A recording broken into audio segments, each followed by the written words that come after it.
ಈ ಥರ ಇಂಟರ್ಫೇಸಲ್ಲಿ ಬಂದು ಪ್ಲಸ್ ಐಕಾನ್ ಇದೆಯಲ್ಲ, ಇದ್ರ ಮೇಲೆ ಬಂದು ನೀವು ಲೋಡ್ ತೊಗೊತಾ ಇದೆ ಸ್ವಲ್ಪ. ಓಕೆ, ಇದು ಪ್ಲಸ್ ಐಕಾನ್ ಮೇಲೆ ಕ್ಲಿಕ್ ಮಾಡಿ, ಅಪ್ಲೋಡ್ ಫೈಲ್. ಓಕೆನಾ, ಇದು ಕ್ಲಿಕ್ ಮಾಡ್ಕೊಳ್ಳಿ. ನೋಡಿ, ಈ ಥರ ಕ್ಲಿಕ್ ಮಾಡ್ಕೊಂಡ್ರೆ ಫೋಟೋ ಓಪನ್ ಆಗುತ್ತೆ. ಫೋಟೋನ ಓಪನ್ ಮಾಡ್ಕೊಂಡು ನೋಡಿ, ಫೋಟೋ ಎಲ್ಲಿದೆ ನೋಡ್ಕೊಂಡು ನಿಮ್ಮ ಫೋಟೋನ ನೀವು ಸೆಲೆಕ್ಟ್ ಮಾಡ್ಕೊಳ್ಳಿ. ಯಾವ ಥರ ಬೇಕೋ ನಿಮಗೆ ಫೋಟೋ ಸೆಲೆಕ್ಟ್ ಮಾಡ್ಕೊಳ್ಳಿ. ಒಂದು ಲೇಡೀಸ್ದೇ ಫೋಟೋ ನಾನು ಸೆಲೆಕ್ಟ್ ಮಾಡ್ಕೊತೀನಿ. ನೋಡಿ, ಸ್ವಲ್ಪ ಟೈಮ್ ತಗೋತೆ. ಆಯಿತು. ನೋಡಿ, ಫ್ರಾಮ್ಸ್ ಇದೆ. ಫ್ರಾಮ್ಸ್ ಬಂದು ಇಲ್ಲಿ ಪೇಸ್ಟ್ ಮಾಡಬೇಕು. ನಾನು ಕೊಡ್ತೀನಿ ನಿಮಗೆ ಕಮೆಂಟ್ ಸೆಕ್ಷನಲ್ಲಿ ಕಮೆಂಟ್ ಹಾಕಿ, ನಿಮಗೆ ಫ್ರಾನ್ಸ್ ಕೊಡ್ತೀನಿ. ಓಕೆನಾ. ನೋಡಿ, ಫ್ರಾನ್ಸ್ ಫೋಟೋ ಲೋಡ್ ಆಯಿತು. ನೋಡಿ, ಫ್ರಾನ್ಸ್ ಅಪ್ಲೋಡ್ ಮಾಡಿದೆ. ಇಲ್ಲಿ ಬಂದು ಸಬ್ಮಿಟ್ ಅಂತಿದೆ ನೋಡಿ, ಈ ಕಡೆ ಆರೋ ಮಾರ್ಕಲ್ಲಿ ಸಬ್ಮಿಟ್ ಇದೆಯಲ್ಲ, ಸಬ್ಮಿಟ್ ಮೇಲೆ ಬಟನ್ ಮೇಲೆ ಕ್ಲಿಕ್ ಮಾಡಿ. ನೋಡಿ, ಜಸ್ಟ್ ಸೆಕೆಂಡ್ ಅಂತಿದೆ, ವೆಯ್ಟ್ ಮಾಡಿ. ಒಳ್ಳೆ ರಿಸಲ್ಟೇ ಕೊಡುತ್ತೆ ಇದು ಜೆಮಿನಿ ಇದೆ.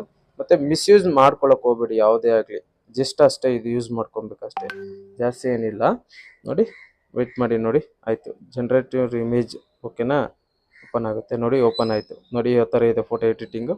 ಓಕೆನಾ. ಇಲ್ಲಿ ಬಂದು ಡೌನ್ಲೋಡ್ ಆರೋ ಮಾರ್ಕ್ ಇದೆಯಲ್ಲ, ಡೌನ್ಲೋಡ್ ಮಾಡ್ಕೊಳ್ಳಿ. ನೋಡಿ, ಡೌನ್ಲೋಡ್ ಮಾಡ್ಕೊಂಡ್ರಲ್ಲ. ನೋಡಿ, ಮತ್ತೆ ಓಪನ್ ಮಾಡೋಣ. ಫೋಟೋ ಎಲ್ಲಿದೆ ಓಪನ್ ಮಾಡಿಬಿಟ್ಟು ನಿಮ್ಗೆ ತೋರಿಸ್ತೀನಿ ಯಾವ ಥರ ಬಂದಿದೆ.